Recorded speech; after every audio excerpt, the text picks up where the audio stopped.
Hi all, today we will learn about object-oriented programming. We will cover these topics for object-oriented programming concept. Introduction of object-oriented programming. Object-oriented paradigm. Basic concepts of object-oriented programming. Data abstraction and encapsulation. Inheritance. Polymorphism. Dynamic binding. Message communication. Benefits of object-oriented programming.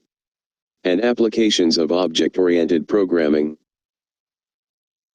Introduction of OOP. Since the invention of the computer, many programming approaches have been tried. These includes techniques such as modular programming, top-down programming, bottom-up programming, and structured programming. The primary motivation in each case has been the concern to handle the increasing complexity of programs that are reliable, maintainable, reusable, highly secure and user-friendly. These techniques became more popular among programmers. Object-oriented programming, OOP, is an approach to program organization and development, which attempts to eliminate some of the pitfalls of conventional programming methods by incorporating the best of structured programming features with several new concepts. It is a new way of organizing and developing programs and has nothing to do with any particular language. However, not all languages are suitable to implement the OOP concept easily. Languages that support OOP features. Smalltalk. Objective-C. C++. Ada. Object Pascal. C++, an extension of C language, is the most popular OOP language. C++ is basically a procedural language with object-oriented extension. Java is a pure object-oriented language.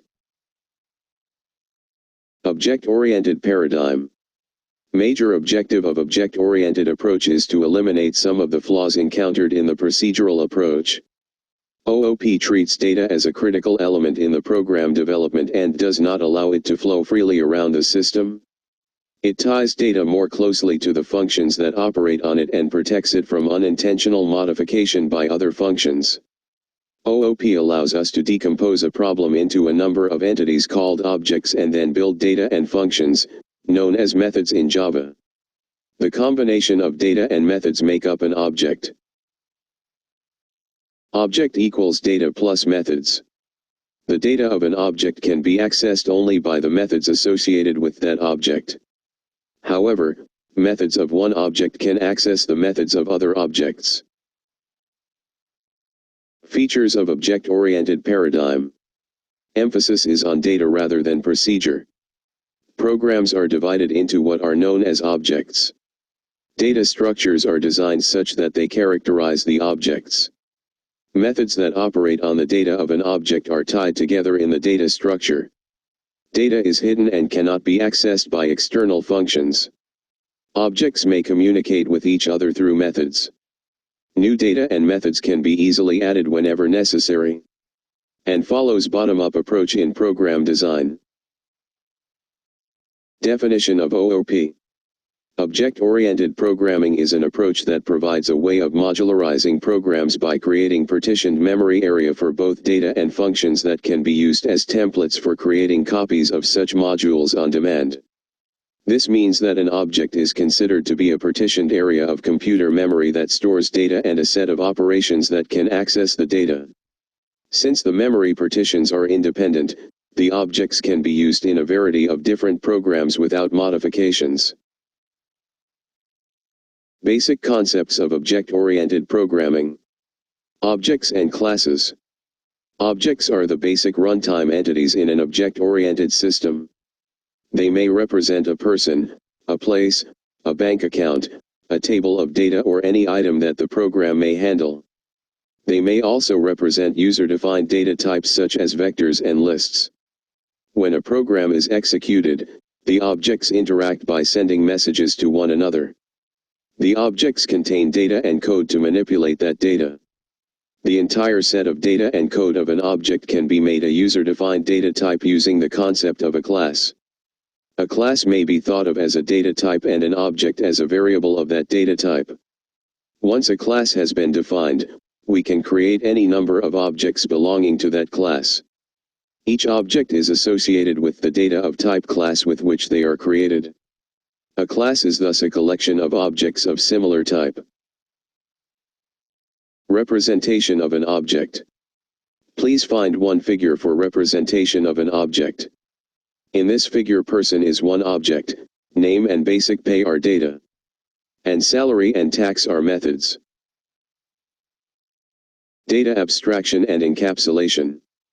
The wrapping up of data and methods into a single unit, called class, is known as encapsulation. Data encapsulation is the most striking feature of a class. The data is not accessible to the outside world, and only those methods, which are wrapped in the class, can access it. Those methods provide the interface between the object's data and the program. This insulation of the data from direct access by the program is called data hiding. Encapsulation makes it possible for objects to be treated like black boxes, each performing a specific task without any concern for internal implementation. Abstraction refers to the act of representing essential features without including the background details or explanations. Classes use the concept of abstraction and are defined as a list of abstract attributes such as size, weight, and cost, and methods that operate on these attributes. They encapsulate all the essential properties of objects that are to be created. Inheritance. Inheritance is the process by which objects of one class acquire the properties of objects of another class. Inheritance supports the concept of hierarchical classification. In OOP, the concept of inheritance provides the idea of reusability. This means that we can add additional features to an existing class without modifying it. This is possible by deriving a new class from the existing one. The new class will have the combined features of both the classes. In this figure of inheritance, here, bird is a class having attributes, feathers and lay eggs. And we have two more classes like flying birds and non-flying birds. So, these two classes can use the properties of bird class. Similarly, we have four classes: robin, swallow, penguin, and kiwi. They have some different kind of properties, which are not available in above classes, and they can use the above class properties. Like, robin and swallow can use properties of flying birds. And penguin and kiwi can use the properties of non-flying birds. There will be no class with duplicate properties and reusable. So, this is the benefit of inheritance. Let's move to next. Polymorphism. Polymorphism is another important OOP concept. Polymorphism means the ability to take more than one form. Polymorphism plays an important role in allowing objects having different internal structures to share the same external interface. This means that a general class of operations may be accessed in the same manner even though specific actions associated with each operation may differ. Polymorphism is extensively used in implementing inheritance. Please find this diagram to understand the structure and use of polymorphism. Dynamic binding. Binding refers to the linking of a procedure call to the code to be executed in response to the call. Dynamic binding means that the code associated with a given procedure call is not known until the time of the call at runtime. It is associated with polymorphism and inheritance. Message communication. An object-oriented program consists of a set of objects that communicate with each other. The process of programming in an object-oriented language, therefore, involves the following basic steps. 1. Creating classes that defines objects and their behavior. 2. Creating objects from class definitions. 3. Establishing communication among objects. Objects communicate with one another by sending and receiving information much the same way as people pass messages to one another. The concept of message passing makes it easier to talk about building systems that directly model or simulate their real-world counterparts. Here in this figure, network of objects communicating between them. Message triggers a method. Here in this figure, a message is triggering a method. A message for an object is a request for execution of a procedure, and therefore will invoke a method or procedure in the receiving object that generates the desired result. Message passing involves specifying the name of the object, the name of the method, message, and the information to be sent. For example, consider the statement employee.salary, name. Here, employee is the object, salary is the message, and name is the parameter that contains information. Objects have a life cycle.